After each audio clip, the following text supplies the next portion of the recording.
Usually our Toyota turning point is just like one moment or a couple moments. No. We're going back all through the third period because that third period was absolutely wild. It had everything you wanted or didn't want as well.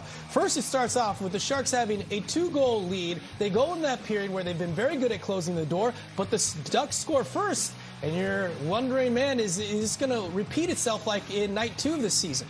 Well, that's the thing with Anaheim. It's going to be this way for a long time. They're going to be hard to put away because they have a ton of offensive skill, and they can hurt you in a multitude of ways. They're just hard to put away, and we saw that early in the season when the Sharks played them in Northern California, and we saw it here tonight as they just continue to chip away and made things very, very interesting down the stretch.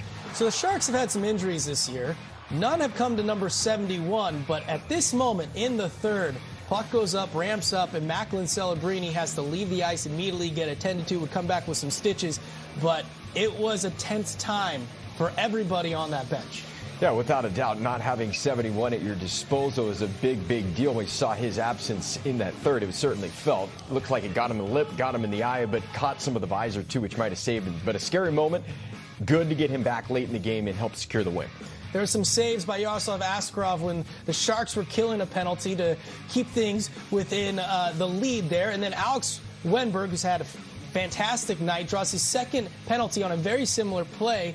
And so the Sharks would kill some more time on the clock before Zacho Stopchuk would redirect a shot in to get his first as a San Jose Shark.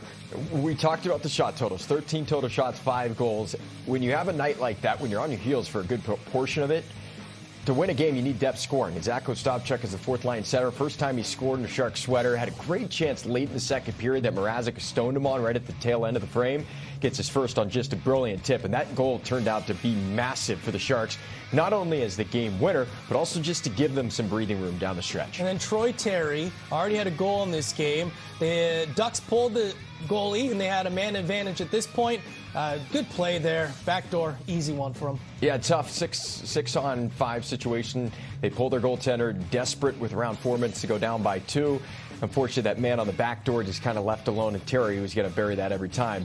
And all of a sudden, things got a lot more interesting. Yeah, and then the Sharks took another penalty with just over 3 minutes left on the clock. John Klingberg gets tied up there in the corner with Mikhail Granlund, old frenemy, as you would. And then they went to work again, the Ducks, on what would turn out to be a 6-on-4 because they would pull their goalie again. And as we saw with Mikhail Granlund and company last season, when he's on the ice in a man advantage situation, it could be pretty lethal. Yeah, you see the penalty just kind of tough. Not a ton there from Klingberg, but Granlund goes down. That's going to be called every time. And the Sharks, yeah, back to the penalty kill. Plus, they pulled the goalie, so 6-on-4. They just found a way. They clogged up the middle.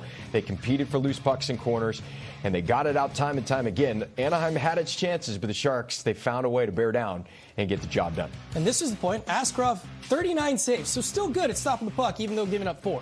Yeah, he made things interesting. Didn't help himself out a ton in terms of playing the puck. Not only did he give up that first goal off a turnover, but he had other kind of hairy ones throughout the night. But he continued to do it, and that's just how he is. That's how his personality is. But take away those kind of shaky moments.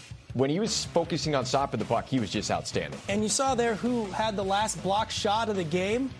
Macklin Celebrini. Doesn't matter that he just took a puck off to the face earlier in the period.